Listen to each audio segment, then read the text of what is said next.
Hi, I'm Alistair Shipley. Driven by the beliefs that everyone has something special to offer, I created Not So Average, the podcast that proves that you don't need to be in the top 1% to be truly extraordinary. Each episode spotlights everyday people from your community, the very individuals you might pass on the street. These relatable stories reveal that whether you're a jack of all trades or a niche specialist, we all have unique experiences and valuable lessons to share. Imagine if we all took a moment to realize we're all not so average. Let's get after it.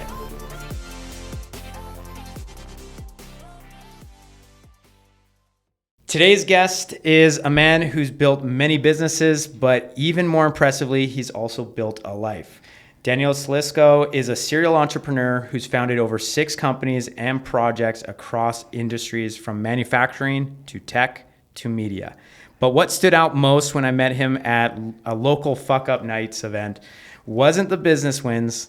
It was the way he talked about his family, his failures, and what matters when the lights are off and no one's watching. Danijel is the kind of guy who can host 100 of his closest friends one weekend and ride solo on his Harley the next.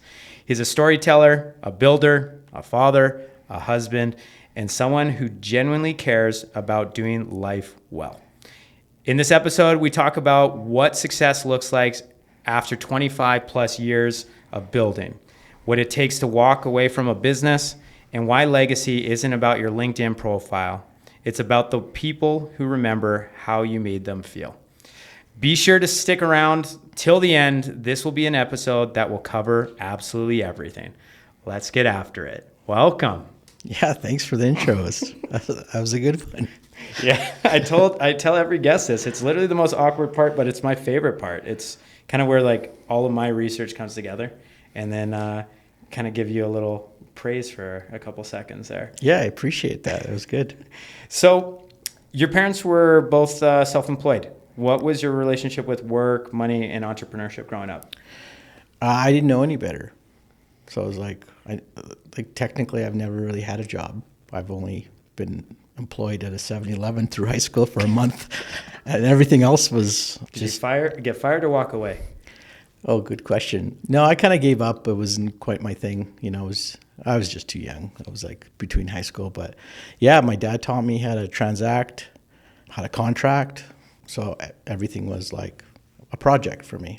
And then my mom was the same way. She was always like transacting. And so it was just, I didn't know any better. So it was just the way I was brought up. That's amazing. Yeah. Was this kind of dinner table discussions, or was this something that you might have maybe taken a more active approach and gone to your parents' work and then kind of seeing how they did it, or did they openly invite you to these kind of discussions? No, it was just a way of life. We immigrated here in the 70s from ex-Yugoslavia, Croatian, our heritage, and then coming here was an opportunity, and my parents they recognized the opportunity and they went for it. And most of my family did, like my uncles and a lot of cousins, like we're a huge entrepreneurial family. So it's just a way of life for us. Nice. Yeah. Nice. That's awesome. So after reading kind of your personal website, you mentioned that you started your first business at 20. What gave you that belief, or maybe the fearlessness to take that leap so young? I got to give my dad the credit. My dad was in construction, and he basically taught me how to make money.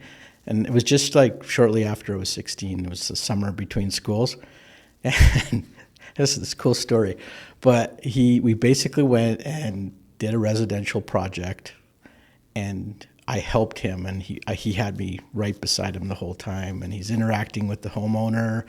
And he made a deal, and then we scheduled it, and we came back a couple weeks later, and then I was like useless, like no more than a laborer, but he treated me like every step of the way. He wanted me to know this. And so we went in there, we did the work, spent a couple of days, like literally a weekend, and cleaned up, and then went to get paid. And he brought me with, and so the lady paid him in cash. And he turned it to me and he counted half of it.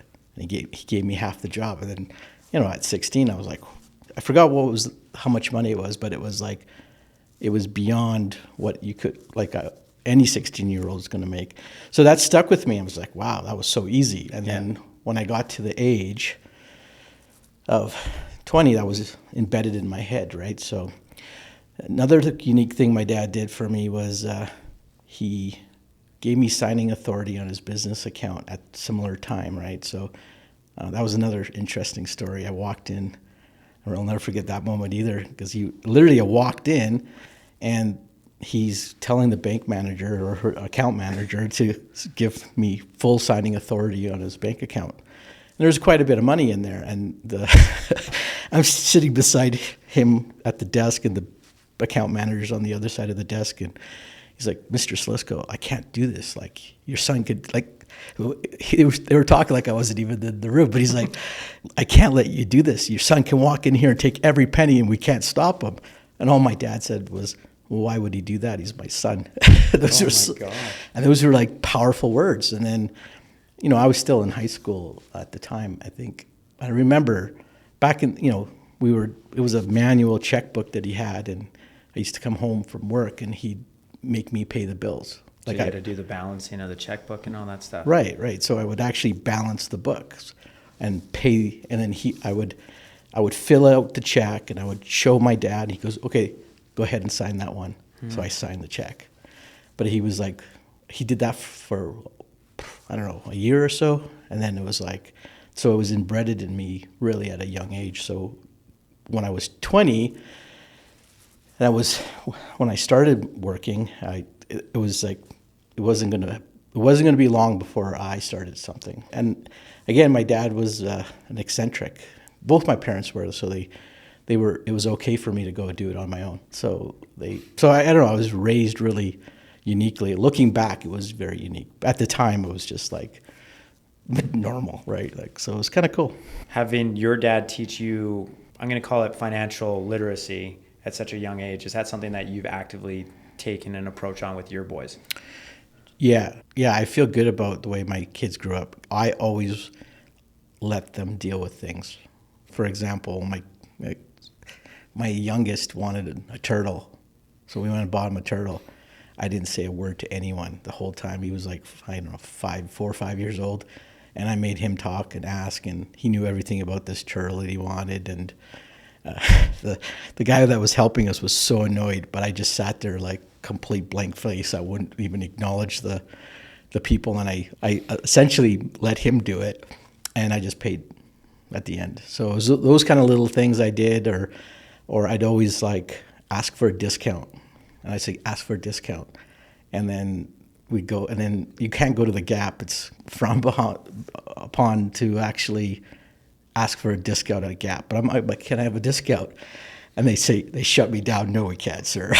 But then I do it enough times and somebody actually gives me a discount. So I kind of like, so those are the little lessons I try to do and just kind of get my kids to interact and be social. And I was always worried the way the world was going, and kids were so shy, and other family members were not as open, and you know, I was a shy kid too, so it was something I didn't want my children to go through. So you never know until you ask. I love that. There was I had a similar situation of just constantly asking, and then maybe sometimes somebody would give me what I was looking for.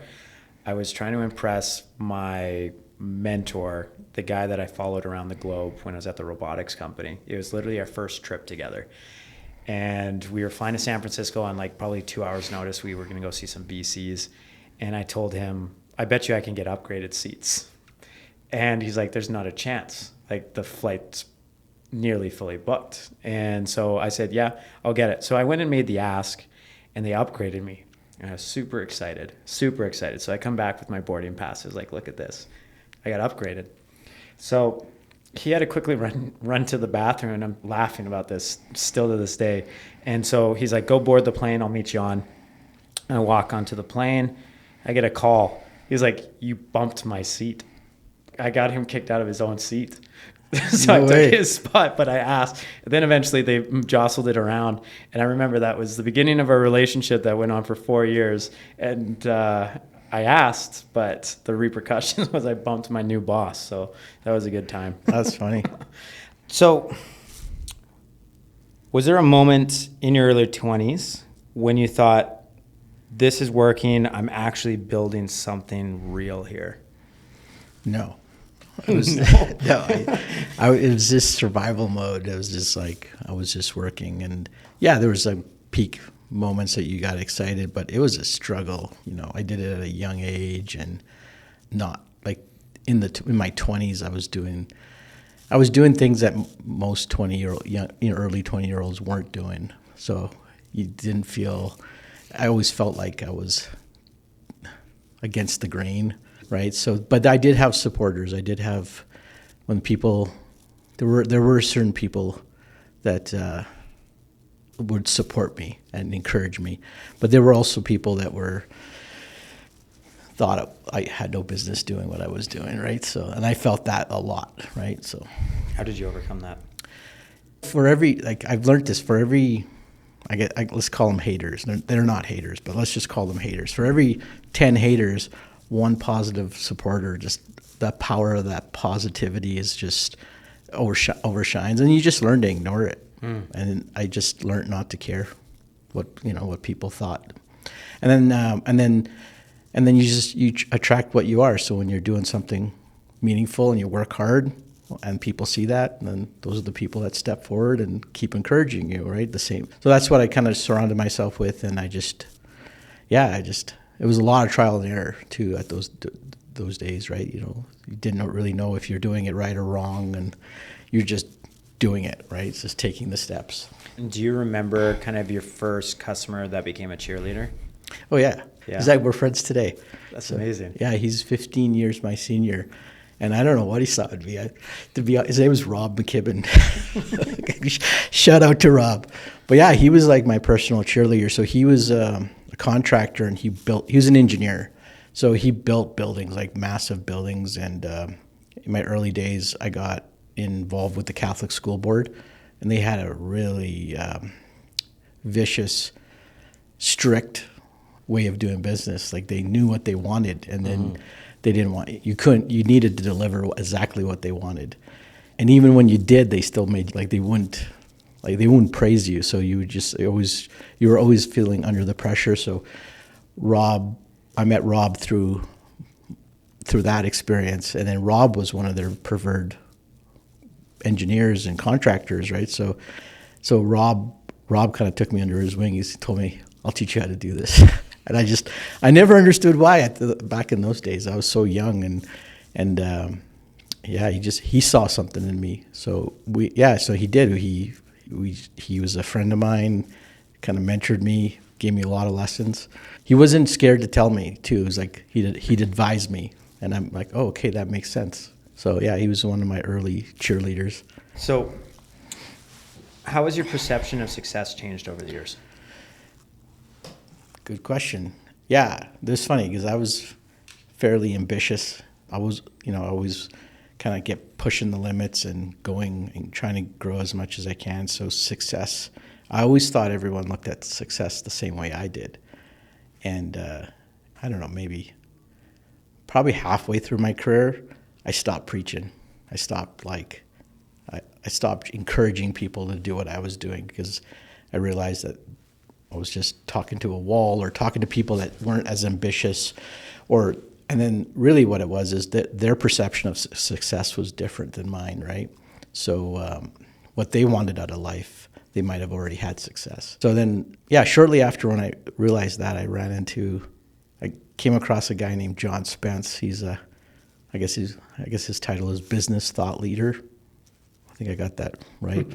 But he's out of Florida, and when I met that guy, he actually has a document that helps you process. I think he calls it strategy for success.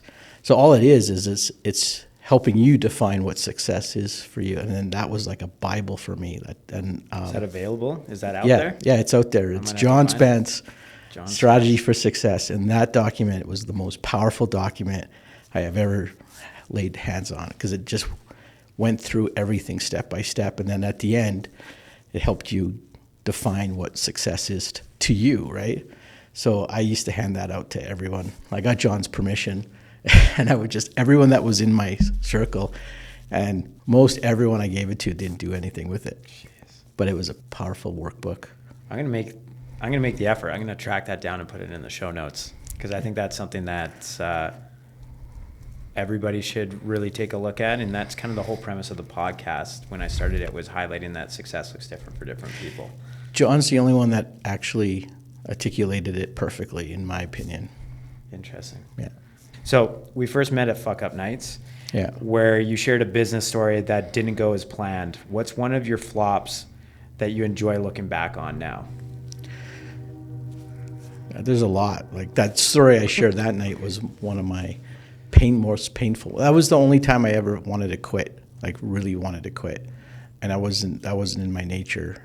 I just learned not to quit, but that was the closest I ever came to quitting. There's just so many things that went wrong on one project. And do you think it was better for your character that you didn't quit, or do you wish that you still did? I think for my reputation, especially at the time, like everybody involved knew the situation I was in, and they all felt it, and just one thing led to another. But at the end of that fuck up, I did earn people's respect, and then it's just what I did with a flop or with something that we screwed up on, right? Mm-hmm.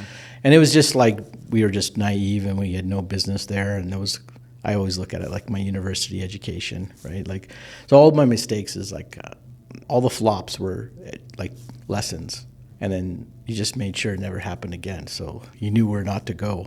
And then you would watch out for other people your colleagues and your partners and your staff. You just made sure that they made mistakes, but not the ones not those catastrophic ones that I've done, right? Or I was a part of. Those are the ones I try to watch out for. Yeah. Is there any that you now look back on and you're like, I'm glad I went through that? Yeah, I'm glad. Well, there's a lot, man. There's like, you always Six companies. Obviously, there's going to be a lot. Yeah, like they were to me, like they were all just projects, and I was, you would just try, and you'd hear of, like one of the things I realized is ideas are abundant. They're everywhere, but the people that take action. So you have to try. You have to see where it goes. Is this going to go anywhere, or what do I need to learn to make something actually go and happen? So like so it was like it was a thing for me. I was like, I wasn't afraid to try. It was like, and then I almost actually a friend of mine told me over lunch a couple months ago, it was a gift that you can discover the dots, and I can connect them all. So then that was all it is. You're just trying to figure out how to make something work and trying to connect all the dots. And once you figure it out, all you have to do is take the action, connect them all, right? So, and that's all I've been trying to do my whole career. So I've had, a lot of challenges. Specifically, I don't know. I have so many I can share, but that's fair. That's fair. Yeah, but you had kind of just briefly mentioned that it was the closest that you'd ever been to quitting was this example that you were sharing on Fuck Up Nights. But you've obviously built over 6 companies and multiple projects for all of that. When do you know that it is time to walk away from, say, even a business or a partner or a plan? That's easy. That's just when it doesn't go anywhere. You're spinning wheels. You're taking all your energy and you're putting this energy towards something, and it's just not making you the revenue, or you don't have people buying into it, or no one's transacting with you. It's too difficult. You're pushing it too much. So if you can't, if there's no need for that, you might have thought it was a good idea, or you might have thought going into partnership with someone was great, and then you realize it's just not. Like the partnership ain't going anywhere, the project ain't going anywhere. You can't get customers, and you've pivoted a few times to try to make it work, and then eventually you just gotta take your losses and then cut loose and move on to a new idea, right? Move on. Have you done many of your business ventures with friends or family members, or have they been kind of just people that you met and then valued their trust and expertise and went and started something with them? Yeah. I think everyone does. Everybody works with family, friends eventually, especially at the beginning. Yeah, I did, and I don't recommend it all the time. Okay. but it's hard not to, right? It's like they're the closest people in your family or your friends and family. I call them my top 100. Technically, it's like 200, but yeah, you want to see good for them. You want to see them succeed. You have the strong understanding of one another. You don't judge one another, right? That's hard to develop with strangers, right? So it's so easy and natural just to say, let's do this together, but it's very risky too, right? So it gets, if you're not at the same level, or if one's pushing the other, or yeah, it's difficult, right? Or you mix the personal time with the business time, or it's always business all the time. It's like that can get a little bit, right? Or just like in my case, it's just like there's a level of success that you want, and then you're just driving it, and then sometimes the others just don't want the same, right? It's like it goes down to that whole perception of what success looks like, right? Yeah. So you have to be very clear on that before you even kind of dive in. Well, what's one thing you wish you had done differently, but also recognize you had to learn the hard way? I don't know. I've learned to not have any regrets. So it's That's just, amazing. it's just like I'm good with everything. It's like I'm at peace with. Have you always been that way? No, but like resentment and anger and all these feelings that you have, it sticks in your head and stops you from living in the moment. And and I'm not perfect. I have my moments, and things, something will trigger me and I think about a bad moment, but I go out of my way to like forgive and just forget and just move on. Like I don't want to have regrets. Just keep doing what I'm doing, and then look back and some things work, some things didn't. Relationships sometimes come and go, but just respect them for they're on their own journey. They're trying to survive just as much as you too, right? So is this something that you came to with all that downtime that you had? Well, you had mentioned in your personal site that you really appreciate your alone time. It's a point for you to kind of reflect and self-assess. Is this one of those kind of realizations that you've had through that, or has it been kind of a gradual development? I was a shy kid, so I was okay being alone too, right? Sometimes, and like you come home. Yeah, it doesn't always have to be a party, but and when you're busy and you're active and there's always something going on, and sometimes you just need to be alone on a motorcycle, cruising across the highway, or hanging out with a bunch of friends and not talking all day. What are you riding these days? Harleys. So I like I got a Harley Davidson. So I like it. It's very therapeutic. And let's kind of like being alone, and just lets you kind of think things through too, right? Yeah. There's nothing like being on a bike. That's something that my dad taught me, because we grew up on motorcycles. We're a B&W household. But I will say that I learned on a Harley Davidson Sportster. I rode it for 30 minutes and then sold it. I just needed something different. So I grew up with the back of just old B&Ws, but there's something about the open highway, and you can't really do anything else. You can't be on your phone. You can't. No. You're hyper alert to everything else. Yeah. So you kind of get into this state of just enjoyment. You're disconnected from everything and everyone when you're on that motorcycle. For me, anyway. So you can ride a whole day, or like 4 hours, whatever it is. It's like you are completely disconnected. You're not. Oh, yeah. So it feels good. It's a good way to distress, I guess. Yeah. You're incredibly open online, and from kind of our conversations that we've had, it seems that way in person as well. What motivates you to be so transparent about your wins and, I guess, some of your successes? Yeah, no, you know what? And my losses too. Like I'm pretty open. Good question, but there was a point where I think most people, like let's take LinkedIn for example. Majority of the people don't comment anything. They don't do anything. They don't create anything. No, they're not visible. And I was like that once. I was concerned what people thought of me, especially people I would do business with. So like I would, you don't want to upset your boss essentially, right? So I lived like that for a really long time, and I was always concerned about what other people would think of me. And there was a point where I just wanted to be visible. So like my attempt to be visible in the early days was I would write something like a blog, right? And then I would publish it. And I was like, and it was something intimate or something personal. And I thought, okay, well, like that felt good. I just got it out.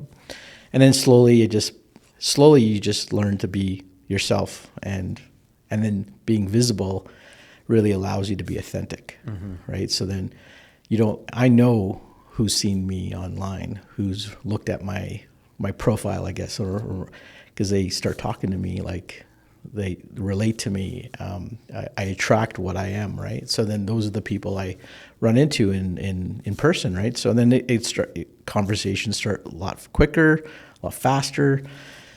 It's almost like you learn. I guess one of the examples I realized is I was chasing butterflies my whole life.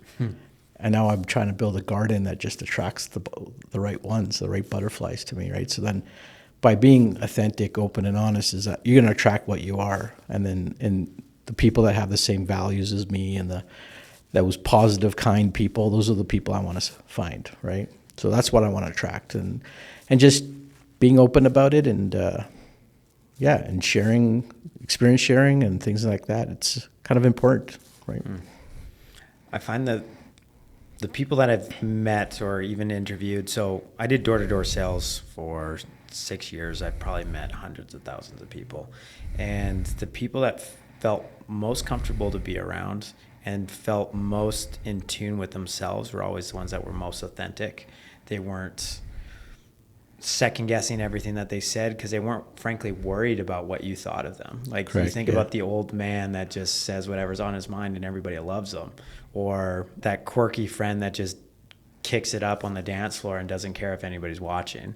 And those are the easiest people to get along with. So I think your level of authenticity, that at least I got a good kick out of reading kind of your subsections on your LinkedIn experiences and just kind of your sidebars that you kind of put in there. And it made it a lot more relatable when I reached out to you. I was like, yeah, we could definitely have a conversation on this stuff. So the authenticity is, I think, something more people need to put more focus in. If you are constantly trying to appeal to everybody, then you're not being true to yourself. Yeah. And I did that for a long time. So there's a point you just got to live, right? And be yourself. Amazing. Or try to be yourself. I like that. What's a message you wish more young founders or even early stage entrepreneurs understood? Yeah. Okay. So I've pivoted a few times. I can imagine you're talking to your sons kind of thing. Yeah. Just do it. Try it. Go for it. And it's going to be chaotic. It's going to be Wild West. Like, you can't start something, expect to be perfect or be like the person that is 30 years into what they're doing. And if you're chasing, and then don't be afraid to chase people too. Your competitors, like, I did all the time. I had people I aspired to be like, and then I surpassed them. It was a nice feeling where I just didn't even look back. I just kept going. So it was nice. It's like, just don't be afraid to do it and try it and do it for yourself, right? Nobody else. So with that final statement that you said there about do it for yourself, did you ever make it known that you basically had a target on this competitor's back, or was that just something that you kept to yourself or to your org? And to be fair, I just admired him so much. I wanted to be like that guy, and the only way you could do it is to compete. Yeah, of course. I like that. What do you think people misunderstand about what it really takes to build something that lasts? You just can't give up. It's great. It's always just, you're going to take on something. If it was that easy, everyone would do it, right? So if you're going to step into the ring and try to, like, say, start a business, or could be even like taking karate lessons, right? You want to get a black belt. It's like, eesh. Like, I've tried things like that, or learn an instrument. It takes a lot of determination, and you can't quit, right? So you have to really put yourself out there and try.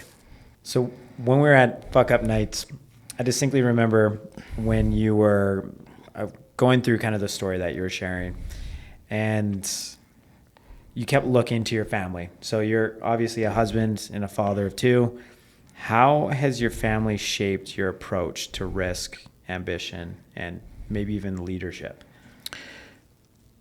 Well, at the end of the day, I do it for my family first. That was always kind of like my motto, my value. It's like, so like all the chaos and all the things you have to go through in a day, and you got to jump in that arena called life or your career or profession or whatever you want to call it.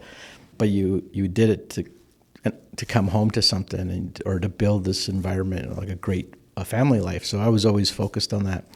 I got actually a cousin, I'm not going to name names, but he says, yeah, you're perfect. You're so great. The only problem you have is you love your wife too much.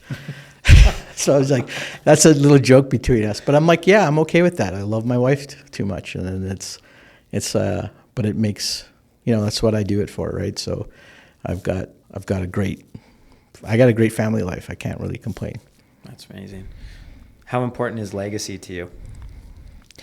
Yeah, my children are my legacy, so that's all that really matters. I don't care to leave an impression on the world or anything. I just care what my children remember about me, right?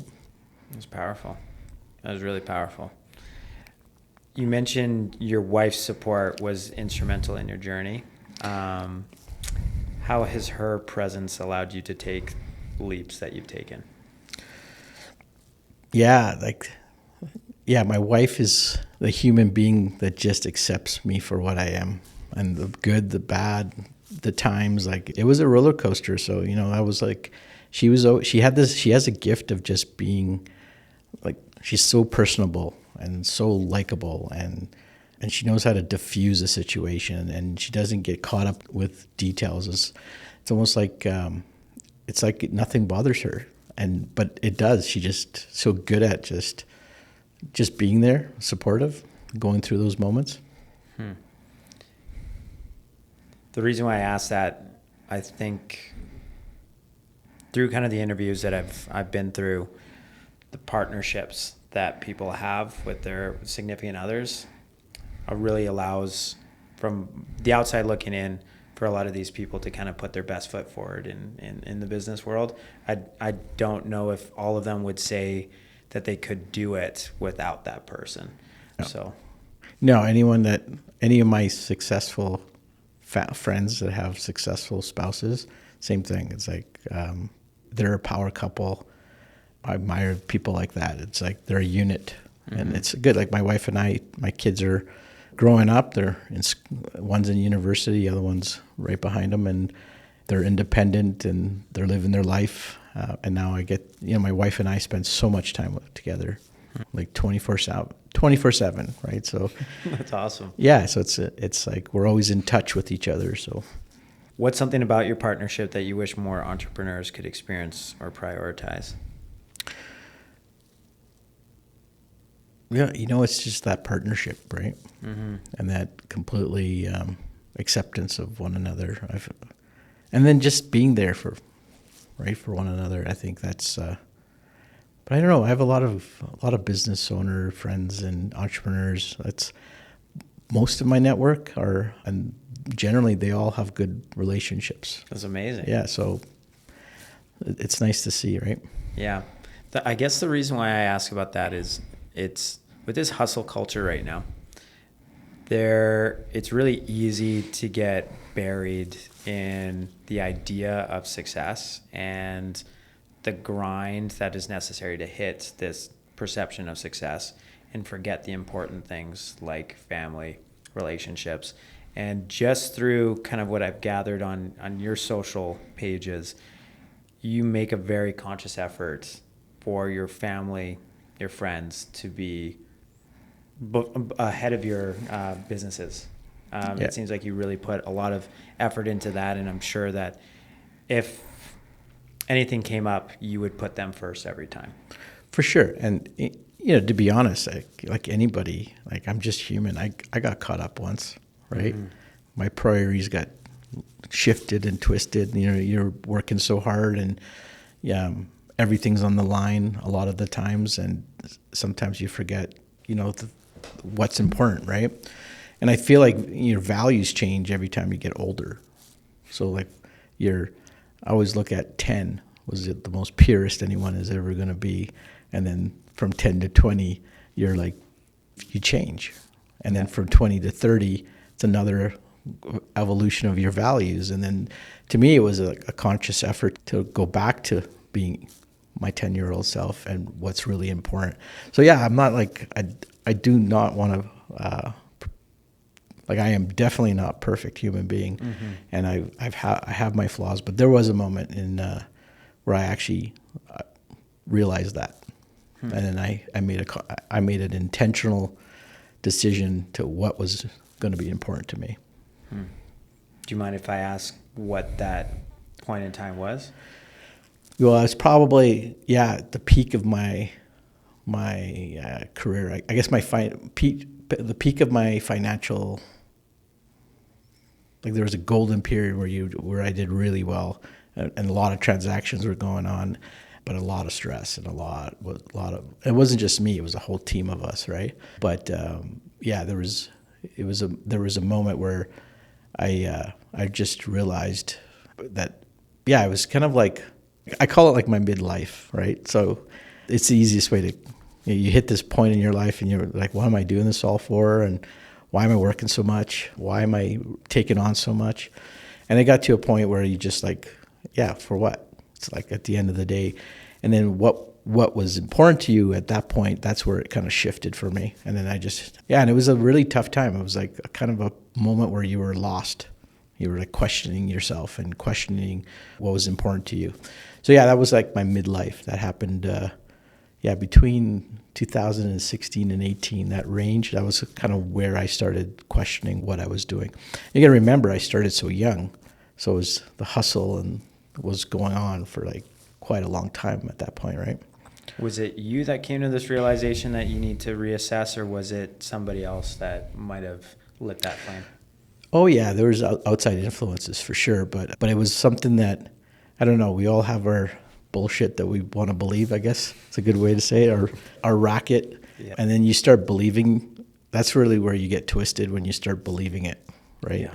And then when you realize that, okay, this front or this like cover that you've put in front of you to hide your true intentions, that's when you realize, what the hell, I actually believe that. And it's just, you're just lying to yourself and you're lying to everyone around you. And that's really when I made a decision, like, okay, I'm not going to lie about that. I'm not like, that money will not be the most important thing in my life. Right. So, and then, and it took a long time for me. It wasn't just instant, but it's like something I battled with. Or, then it got to a point when you really look at it, like, this isn't a phrase that I'm coining, but life is empty and meaningless. And what's the purpose of being here? So then, kind of like, what's life about? I guess it gets a little deeper. But I got to a point where, I realized that. And I'm like, the only thing that's constant is us. Like, so making friends and relationships and being there for one another. And that is probably the most important thing that I realized. So I always want to make as many friends and help as many people as I can and be there for people. And so sometimes it's just talking to people or whatever it is, or they reach out if I can help in any way. I try.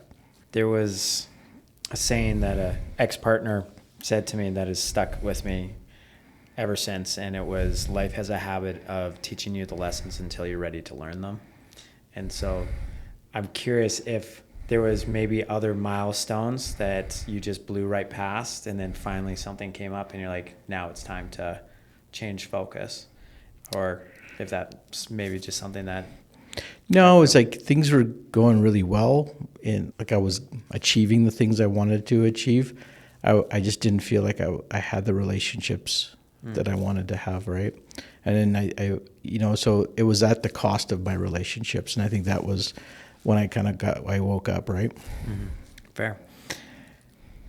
You love hosting and bringing people together. Why is creating a space for community so important to you? Well, I'm going to give my friend Rob that credit, right? Okay. So he's very similar. That's your first Rob McKibben. Cheerleader? Yeah, he's a close friend. The first person that actually acknowledged what I was doing and mentored me and advised me in my younger days. We would get together all the time. We don't see each other every day, but the minute we're in the room together, we tend to share things, and we keep talking. He basically made me realize that like who's in my inner circle, and I was always trying to find a perfect life. I was chasing that, and I shared that with him once over. I go, heck, I'm just trying to create this perfect life, and he goes, "Yeah, I already tried that." There's no such thing as a perfect life. The closest you're ever going to get is having groups of different friends. So if you want to be successful, you need to have successful friends. If you want to be fit and healthy, you need to have fit and healthy friends. If you want to be spiritual, you need to have spiritual friends. If you want to have a great relationship with your spouse, you need great friends that have great relationships. So he's like, that was like it just threw me back. It just like hit me hard. And then we just started talking about who's your top 5, top 10. And that question's always been thrown at you or at me in the past, but like that discussion hit me hard, and he really got my attention. So after we hung out and we parted ways and he went back home, I actually wrote it down. I wrote who my top 5 are, and I was like, okay. But I didn't stop. I wanted who's my top 10? I went all the way to 100, my top 100 people, and I wrote it like with a pen on a piece of paper, and I had this massive list of all the people I felt they were my top 100 people, and they were just a variety of people that were in my life. And something completely dawned to me. It was like I looked at this list, and I was like, I don't see any of these people. They're busy. They're living their lives. They're working. I'm doing the same. So I tried to reach out to all 100 of them, and it was hard. It was like you phone them, you coordinate something. Let's get together. You schedule something. That's a week. Multiply that by 100. It would take me 2 years to get in front of everybody. And like I said, it was a mix of people, right? So there were some work colleagues, some people I work with, some clients, some family. So it was a big mix of people. So I just started both professionally and personally, I would host events, right? So it was the easiest way to get everyone together. Like I could invite 100 people, no problem. Hey, we're going to do this. And I get to see all my top 100 at least once a year, right? Or come for this little picnic. Sometimes it doesn't even cost money. It's just showing up, right? So it was always nice to just do those things and be the one that initiates it. And then everyone knows they're going to get an invite. They know I'm going to send. Yeah, right. So it's hopefully they do. But it's every time I do get people together, it's fun. It's a good time to see everyone, and and you keep doing it. I guess sometimes timing doesn't work for everybody, but then there's another party next year or another event 6 months later, or you're doing something. So it's always nice to connect people, right? I appreciate that. That was an idea that I had about 3 years ago. I didn't come to the same conclusion that it would take me 2 years to see all my friends, but I'm very much a person that has different friends for different things. So I have dance friends, I have martial arts friends, I have business friends, I have my high school friends, I got my university friends, travel friends, fitness friends. You got a perfect life, man. Yeah, I appreciate that. We're working towards it. But I decided I'm going to do a huge stampede party every single year. So I host and cater, and I invite all these people. And some of my friends were like, why would you do that? Are these people going to get along? I was like, if they get along with me, there's probably an extension of them that could get along with other people in this room. And so I've now hosted 4 parties, and it's great every year. People look forward to it. Nice. I will say I help a little bit by adding a little bit of alcohol punch that gets everybody a little bit more comfortable. But I look forward to it every year, and I'm sure there's an aspect of you too that that build up. There's a level of excitement, and then there's kind of this period afterwards where everybody's talking about how great this gathering was, and I can't wait till next year. And I rode that high for probably about 2 weeks after Stampede. Yeah, nice. So I like it. What role have your friendships played in sustaining you through the highs and lows of your businesses? Yeah, it's like just the support in different ways. You know, everyone supports you in a different way. Sometimes it's a personal. Sometimes it's just like. Sometimes people are advising you what they think you should do, and it's everyone's perspective. Collectively, and it helps you make a decision. So that's kind of what I like about my friendships, right? So I want to hear from somebody. I want to tell someone this so I can get their perspective, or essentially, yeah. What's something in business? Everybody's talking about AI and machine learning and all this kind of stuff. What's something that you're excited to see take place in modern business right now? What's something that you're really pumped on? I don't know if I'm pumped about it, but when I do see someone do it, it pumps me up. Yeah, AI. I've seen .com. I've seen all this. I've seen change, and I'm at an age now where I see another generation, right, then behind me. And one thing I noticed, people forget how to talk and communicate. Like, or you call someone and it's awkward, like, oh, they have to answer the phone. So I just feel like the ones that understand, AI ain't going to build relationships. AI ain't going to communicate. Like, it'll help. It's a tool, just like Adobe was a tool to help you design stuff. Before Adobe, it was all illustrations, right? So it was like things evolve, but it'll never replace. I feel like if I could share anything, and that would be the one thing I think in the future. I think relationships, we'll have more time for them. Maybe things are more productive, but it's never going to replace that. So like the people that understand that and the people that are willing to step in and be their authentic, visible self, I guess, are the ones that are going to thrive. So I take that one personally. I really appreciate that, because part of the reason why this podcast happened was because I got asked to go speak at the STEM Innovation Academy. So there's like 800 high school students there. And well, the reason why we came up with Not So Average as a podcast was literally I asked, why do you want me? And the person asking that's on the board of the school said, well, we don't want a CEO. We don't want a founder or an Olympian. We want somebody that's more, I was like, average. And they're like, she's like, you're not so average. And then like, that's what happened. But I digress. The point of my discussion was to the students was basically become curious about all these interests or all these trends that are going out there, but put a focus on soft skills like communication and relationships and how you can basically converse with others. Because regardless of AI or what other tools come out, the core of everything you do is for people. And let's not lose track of that. And that's also something that we've really advocated for. So my business is built off of door-to-door. We have about 260 people nationwide. And one of the largest solar providers right now in Alberta because of door-to-door. And one of the things that we talk about is like learning these soft skills of how to talk to people, handle rejection. And it's amazing to see like maybe I'm thinking of somebody right now, somebody that came in, she was very timid, very shy, and she probably knocked a couple thousand doors, and now she storms into the office and like she's got personality, and to see that progression is amazing. But now you see kind of, it's so much easier to hide behind your phone and just be like, I saw this person, divert my eyes, I can just message them on the phone. When I see somebody that I haven't seen in like a couple of weeks or maybe in a couple of years, I'll go up and just straight line to that person because I just want to talk to people now. Yeah, the authenticity is huge.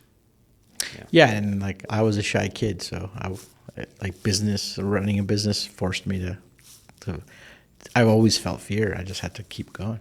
Eventually, the feeling of fear it's just normal. Like you just lost that feeling, right? Yeah. But yeah, you just have to. It's always going to be there especially at the beginning of something new. But you just have to keep going, and then eventually you condition yourself to. Right. So yeah, it's great advice. Your point about it, just that feeling's still there. You just kind of push through it. I still have that every single time I bring on a new guest. Like the 10 minutes before I come and grab you downstairs, for example, you're just thinking of like, oh my gosh, how's this going to go? But I've now done it enough. I legitimately think I've talked to hundreds of thousands of people now through door to door. And that feeling's never changed, but I know that if you push past that barrier, it's worth it. And that's what more people need to do, is get past the discomfort. And then they'll find like it's actually not that bad. We're all awkward. Yeah. We're all like a little timid and don't want to share too much. Yeah. That's what I realized too. We're all the same. Yeah. At the end of the day, we all have our insecurities and our concerns and beliefs and values. They're just a little different, right? We're basically getting pretty close to wrapping up here. Sure. So you said you appreciate alone time and use it to reconnect with yourself. What do you learn in those quiet moments? It's more just like, I guess the quiet moments are like my version of happiness, because it's peace, right? Mm-hmm. It's just like, there's no chaos. There's no, you can just enjoy that moment and enjoy peace. That's essentially what it is. What's a question that you've never been asked that you wish you could answer?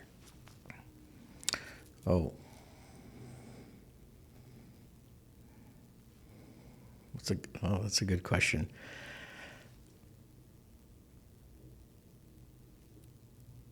Yeah, I don't know. Like, I'm pretty open book, so there's like, it's not the question. I think I'm not being afraid to approach. You know, there's this person I'm thinking of right now, just recently just reached out, and she reached out and shared some, like a story she wrote on LinkedIn. And I'm like, I look at my feed and I open it and I read it. I'm like, and I respond. I'm like, hey, that's a good story. And she was so surprised I responded. And I'm just like, so I think it's just not the question as much as just okay being approached, right? Mm-hmm. So like, reach out and don't be afraid to connect with not just me, but anybody. It's just, and some people will respond, I guess, or maybe some others won't. But I thought it was kind of interesting, and it's not like I have a relationship, but it's just like there's a connection there, and I didn't ignore it. I just responded, and then she started asking me questions about, okay, well, how does this work? So it's just kind of like, okay, this is how we do it, right? Like, and I don't know if I have the perfect answers, but I do have. I've learned this through my experience at EO, the entrepreneur organization. It's a peer group, and my whole time there, I just learned to share experiences. So experience share. So it was like there's a whole bunch of peers just sharing. They're not giving anyone advice. They're just relating to what you're sharing with them, and by sharing an experience. So that's kind of like what I've learned to do, right? So you've done a really good job at it, because yeah, when you had such a queue at Fuck Up Nights after you shared your story, and that's such a great environment too, like a plug to Fuck Up Nights, like by giving the platform for people to be able to share their mess ups, it allows more people to share those things that maybe they've bottled up for a little while, or they didn't have the space to do that. And you notice that in like your actual relationships. Often if you lead with something, other people will find it more relatable, and then they'll share their side. And versus if I just asked you all the questions all the time, it'd be one-sided conversation. Totally. Or so it's like, I don't have all the answers, but I have some experience I can share. I guess that's it, right? Definitely. You definitely do. When you think about what you want your kids to remember about you, not just as a business owner, but as a dad, what comes to mind? The only thing I wanted, I think I've done that. It's raising them to be independent, right? I guess that's every parent's. But I was okay just letting them do their thing, and then and letting them make a decision. So I think hopefully they look back and they realize that. That's good. If you could sit down with the 20-year-old version of Daniel, the one that just started out, full of ambition, but maybe unsure, what would you say to him now? Oh, that's a good one. Oh, yeah. So sometimes I look back at that or think about that moment, and I was so naive and fearless. It wasn't even an option. It was a survival. So I don't know. I don't know if I'd do it all over again. If I could go back and tell him I don't know. That's a good question. Sometimes, if I had the chance, I'd probably. Now, you know what? If I went back, yeah. So I guess if I went back, I would tell myself to stick to your passion, the things that you wanted. That's part of the reason I've tried so many things. It's like you do certain things for money and to survive and make a living, but part of me always wanted to do the things I've always wanted to do, and all these passionate things. And I wanted to. I should have just did it from the beginning. I think younger you would have appreciated that, but then that would have changed who you are right now. That would be reciting that message back to him. So maybe, yeah. Yeah. I definitely appreciate you taking the time. This was quite a Friday night delight to actually have this kind of conversation. Maybe I might have to make this into a series of like Scotch and stories. But for those that made it all the way to the end, we really appreciate it. We love all the support. If it wasn't for the messages that I get from everybody, I don't think we'd be as far along with this. So thank you so much. Danijel, where can people find you? Where can they show support? You can look me up. Actually, you just Google my name. You'll find me. Easy. So I will put that into the show notes. But once again, guys, you're much appreciated. Let's get after it. That's the podcast. Thanks, man. I appreciate that.